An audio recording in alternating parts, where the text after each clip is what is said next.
इस अमेंड संशोधन के बारे में पूरे सदन को बताया है कि किस प्रकार से ये अनकॉन्स्टिट्यूशनल है और किस प्रकार से ये पूरे तरीके से ये केवल कुछ लोगों को लाभ देने के लिए किया गया है। मैं इसीलिए जो प्रस्ताव आया है कि इसे सेलेक्ट कमेटी में भेजना चाहिए, मैं उसका समर्थन करता हूं। माननीय सभापति महोदय, जो माननीय चिदम्बरम जी ने बात कही है, प्रश्न नियत की है। हमें इनकी नियत पर संदेह है और इसलिए संदेह है क्योंकि कांग्रेस पार्टी ने कभी भी आतंकवाद के साथ समझौता नहीं किया और ये कानून भी कांग्रेस पार्टी इसलिए लाई थी, प्लीज इसलिए लाई थी ताकि आतंकवाद के खिलाफ लड़ाई लड़ सकें। 2 बार आप लोगों ने समझौता किया है, रूबिया सईद जी को छुड़ाने के लिए और इंडियन एयरलाइंस में मसूद को छुड़ाने के लिए आपने समझौता किया है। कांग्रेस पार्टी ने कभी समझौता नहीं किया है। हम लोगों ने खोया है, इंदिरा जी को खोया है, राजीव जी को खोया है, बेअंत सिंह जी को खोया है। हम लोगों ने कभी समझौता नहीं किया। माननीय गृह मंत्री जी, इस बात को समझ लीजिए। मैं आपसे कहना चाहता हूं कि आपके संशोधन जहां आतंकवाद से लड़ने का है, हमें कोई आपत्ति नहीं, हम समर्थन करते हैं, लेकिन हमें आपत्ति इस बात की है कि जब से आपकी सरकार आई है, एनआईए के कामकाज में फर्क पड़ गया है।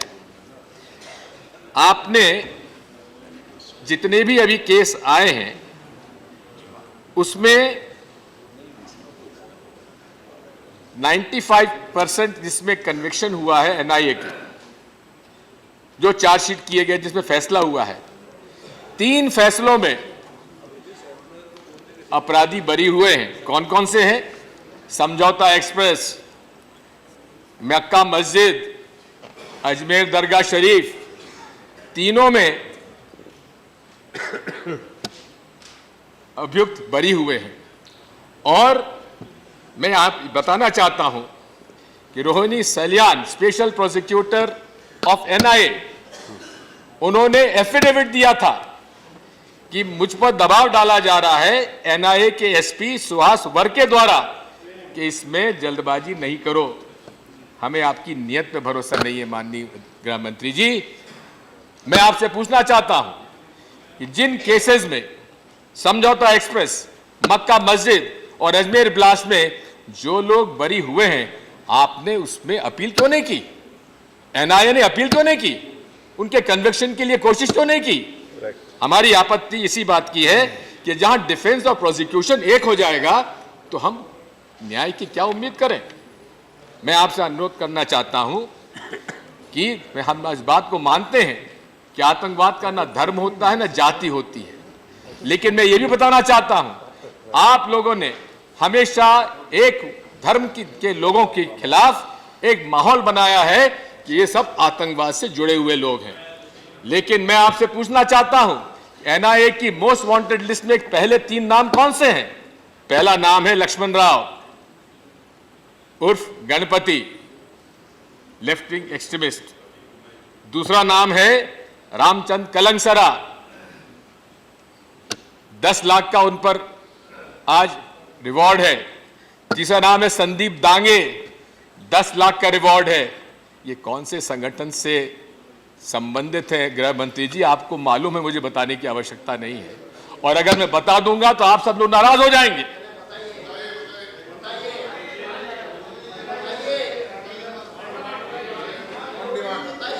अगर आप चाहते हैं तो राष्ट्रीय स्वयंसेवक संघ के ये कार्यकर्ता रहे, दोनों के दोनों।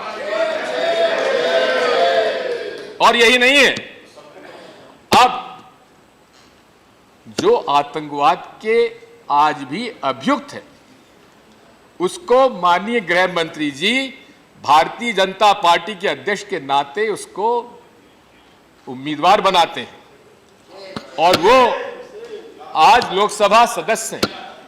और साथ में मैं पूछना चाहता हूं कि क्या शेड्यूल उनके लिए क्या शेड्यूल 5 लगाया जाएगा?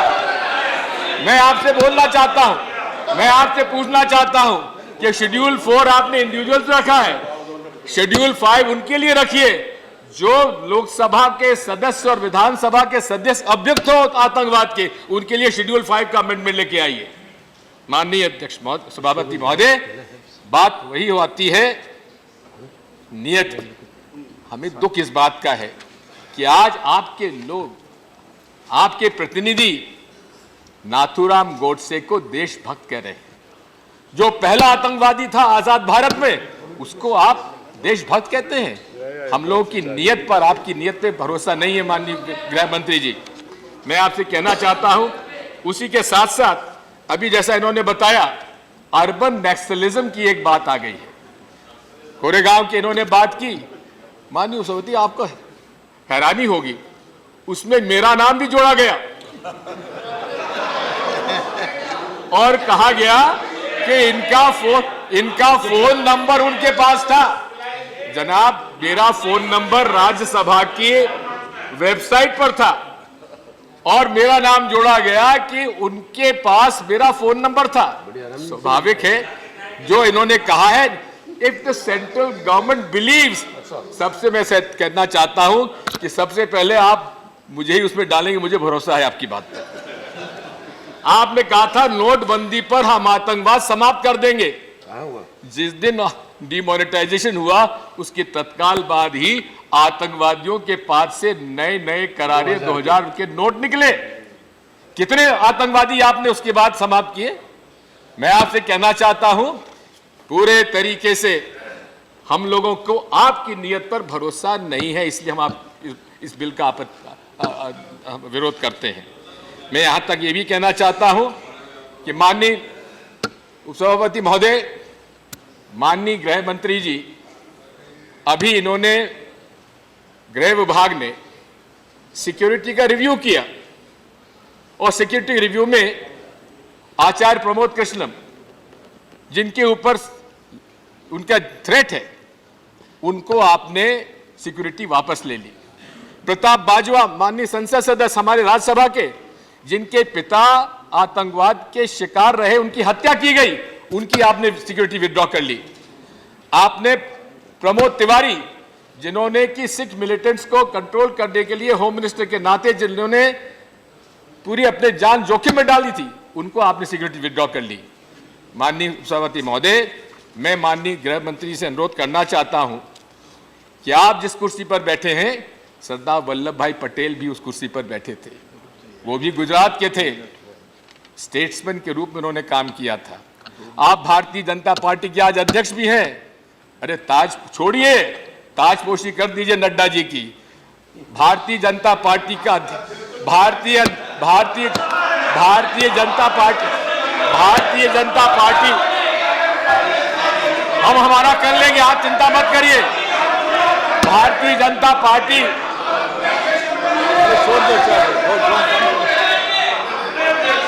माननीय सभापति महोदय, हमें विश्वास नहीं है भारतीय जनता पार्टी के नेता के रूप में ये गृह मंत्री जी पूरे तरीके से राजनीतिक ढंग से काम कर रहे हैं। हम इस बात पे आपत्ति करते हैं। मैं आपसे इतना ही अनुरोध करूंगा कि आज बात विश्वास की है।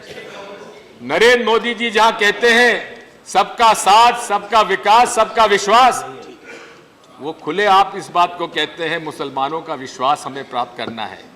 लेकिन अगर ट्रिपल तलाक में आपने मेरा सुझाव, मेरा प्रस्ताव, अमेंडमेंट मान लिया होता तो उन लोगों में विश्वास पैदा होता। माननीय गृह मंत्री जी, मैं आपसे अनुरोध करना चाहता हूं कि आज इस देश में विश्वास की कमी है, और विश्वास की कमी इसलिए है क्योंकि आपका सोच जो है विभाजित है, इंक्लूसिव नहीं है, बांटने वाला है।